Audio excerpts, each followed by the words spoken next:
W moim rodzinnym domu, w moim pokoju cały czas wisi logo firmy, która nigdy nie powstała. Nazywała się, nigdy nie opowiadałem tej historii, nazywała się Show Vision. I to był pierwszy taki mój punkt, w którym ja poczułem, że kurczę, ciężko będzie mi się wpasować, żeby pracować u kogoś. I jakby to była dla mnie w ogóle taka myśl, która mnie potem gdzieś tam już kierowała i zauważyłem, że całe moje myślenie było bardziej w kierunku tego, to co mogę wymyśleć, żeby zarobić pieniądze. Moja przygoda jako przedsiębiorca zaczęła się bodajże jak miałem 8 lat i wtedy pieniądze, które otrzymałem na urodziny, zainwestowałem w nagrywarkę. Można powiedzieć, że to jest piractwo, ponieważ przegrywałem kolegom płyty CD i brałem za to 5 zł. I ta inwestycja mi się zwróciła zaledwie po kilku tygodniach. W dużym skrócie my rozwiązujemy na rynku nieruchomości komercyjnych, czyli to są na przykład biurowce, magazyny, centra handlowe, dokładnie taki sam problem, jak Booksy rozwiązuje na rynku beauty. Tak? Czyli zabieramy notesy, Excele, kalendarze i w zamian za to dajemy bardziej efektywne narzędzia do pracy, do podejmowania decyzji. To w dużym skrócie tym jest właśnie RED na rynku nieruchomości. Mój tata był fotografem amatorem i mnie zawsze kręciła fotografia. I kiedyś znajomy mnie wciągnął w temat tego, że na rynku zaczynają się pojawiać drony i to są takie małe latające samoloty, którymi można robić zdjęcia. I ja sprawdziłem, jak to działa, zobaczyłem, jakie są możliwości i okazało się, że jest jeden rynek, gdzie potencjalnie można wykorzystać bardzo fajnie fotografię lotniczą i to były nieruchomości. Okazało się, że zdjęcia wtedy, to było już ponad 10 lat temu, jeżeli chciałeś pokazać biurowiec z szerokiej perspektywy, mogłeś zrobić tylko przez helikopterem na przykład, tak? I to były potężne koszty. I okazało się, że jest tutaj nisza, którą my wykorzystaliśmy. Na tej niszy zbudowaliśmy firmę, która rozrosła się od firmy fotograficznej po software house i w momencie, kiedy dołączył Piotr, jakby złączyliśmy kilka różnych kompetencji i razem na tym zbudowaliśmy to, czym dzisiaj jest RED. Tak, to były takie etapy w momencie, kiedy ja dołączyłem właśnie do wtedy Sky Concept w 2017 roku. Moim zadaniem było to, żeby jakby rozwinąć system CRM, który był ukierunkowany na branżę nieruchomości komercyjnych, a z drugiej strony też zajmować się, jakby byłem odpowiedzialny za sprzedaż tego produktu i wtedy właśnie RED zaczął się pojawiać w momencie, kiedy zaczęliśmy chodzić na spotkania, rozmawiać odnośnie systemu CRM i okazało się, że na rynku brakuje jednego miejsca, w którym byłyby zagregowane dane odnośnie rynku nieruchomości komercyjnych. I tak to się narodziło. Taka była potrzeba rynku, no a my to przekuliśmy po prostu na produkt, który urodził się wewnątrz Sky Concept. Naszą pierwszą premierę, którą zrobiliśmy w 2020 roku i to było tuż przed pandemią. Ja miałem wtedy taką prezentację i otworzyłem to takim slajdem, gdzie jest takie znane, wręcz legendarne zdjęcie, jak Mohamed Ali nokautuje innego boksera. I ja wtedy powiedziałem, że RED powstał właśnie dlatego, bo my byliśmy tam na dole znokautowani tak jak ten bokser. Ja uważam, że to, co nam się udało dzisiaj osiągnąć, jest wynikiem tego, że my ponieśliśmy dużą porażkę z systemem CRM, który mieliśmy wcześniej, natomiast na tej kanwie byliśmy w stanie dopiero zbudować coś, co ma absolutnie solidny fundament.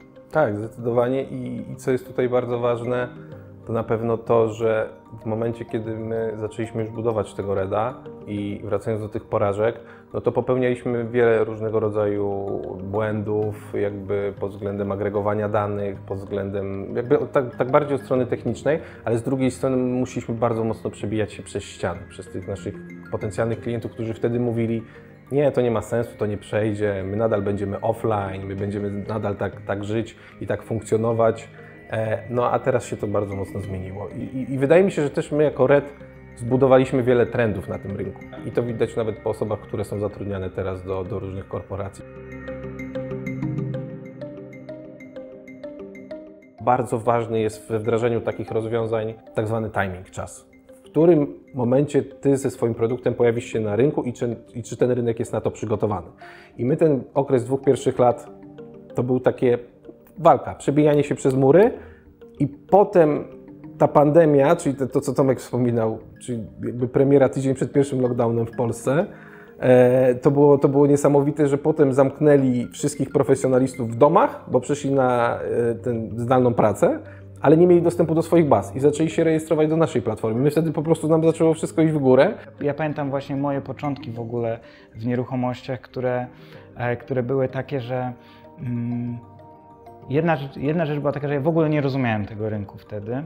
Tak? Nawet trudno było mi rozróżniać, wiesz, patrząc dzisiaj na biurowce w Warszawie, czy w ogóle wieżowce, który jest biurowcem, a który jest wieżą mieszkaniową, ja tego nie rozumiałem. A potem się okazało, że zaczynam chodzić na spotkania do tych potężnych budynków, do tych prestiżowych, dużych biur i ciężko było mi się wtedy odnaleźć w tym. I to była taka moja osobista, duża lekcja, którą przeszedłem. Tak? I miałem taką refleksję przez jakiś czas, że żałuję, to byłem wtedy jeszcze na studiach, że żałuję, że może nie poszedłem najpierw do jakiejś pracy takiej regularnej, żeby zrozumieć pewne mechanizmy, które funkcjonują, a dopiero potem wyjść. Tak? Natomiast z dzisiejszej perspektywy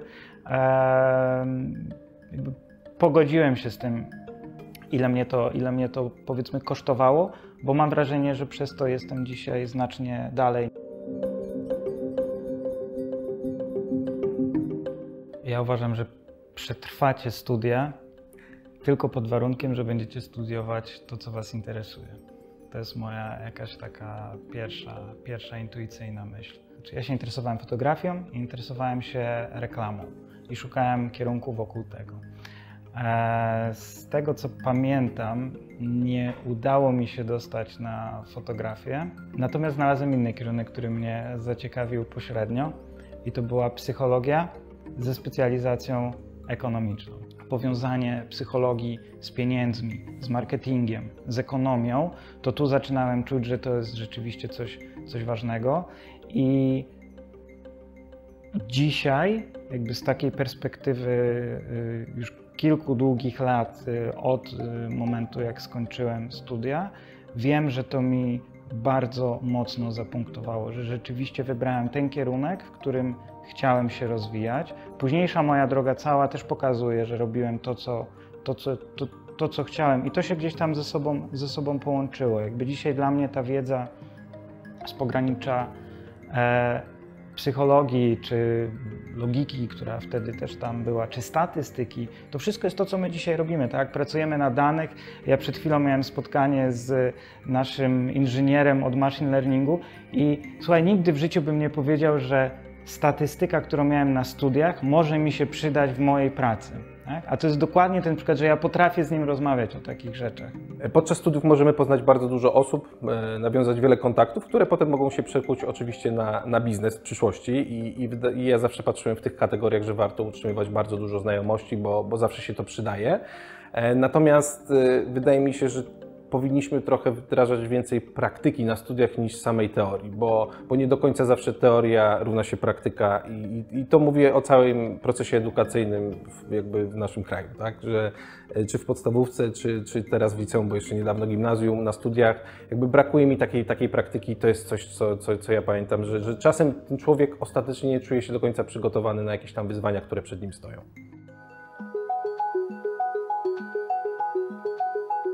Kiedyś myślałem, że my jesteśmy jak ogień i woda, natomiast teraz mam wrażenie, że jesteśmy jak ogień i kanister benzyny. I to potrafi napędzać jakby nas wzajemnie. Tak, to prawda. My jesteśmy zupełnie inni. My często jak właśnie rozmawiamy na temat jakichś problemów, wyzwań, my często myślimy w innych kategoriach i jakby to jest wszystko ważne, żeby się potrafimy tym uzupełniać. I wiadomo, jeszcze jakby uczymy się cały czas, tak? Przychodzą te lepsze momenty, gorsze momenty i na to też trzeba być przygotowanym, bo to jest duet, tak? To też musi polegać na jakichś kompromisach, na jakimś podejściu, na analizowaniu, na czasem, jakby wiadomo, emocje są wszędzie, w firmie też, więc to jest normalne i też trzeba być na to przygotowanym, ale to jest kwestia też jakiegoś doświadczenia, tak? Że razem gramy w jednej drużynie i chcemy po prostu strzelać bramki dla naszej drużyny i to jest dla nas kluczowe. Ale wielu przedsiębiorców Wam powie, że ogólnie grzechem jest szukanie sobie co-foundera, czy partnera biznesowego, który jest taki sam jak Wy, bo Wam brakuje wtedy perspektywy, tak? My mamy dzięki temu, że jesteśmy totalnie inni, to mamy znacznie szerszy spektrum. Jakby jedyne, co musimy mieć, to musimy mieć jakby cały czas jakiś taki wzajemny szacunek do siebie i zrozumienie i wtedy jakby super się uzupełniamy. Myślę, że warto, jeżeli masz w sobie taką potrzebę tworzenia. Czy jest ciężko? Jest cholernie ciężko. Bo okazuje się, że najprostsza część to jest ta, kiedy ty masz marzenie, pomysł i plan. A w momencie, kiedy zaczynasz go realizować, to zaczynają się pojawiać schody. Pamiętajmy też jedną rzecz. Budowanie swojej firmy to jest odpowiedzialność za ludzi, za to, że oni będą mieli co włożyć do garnka w kolejnym miesiącu, za to, że będziemy w stanie im zapłacić.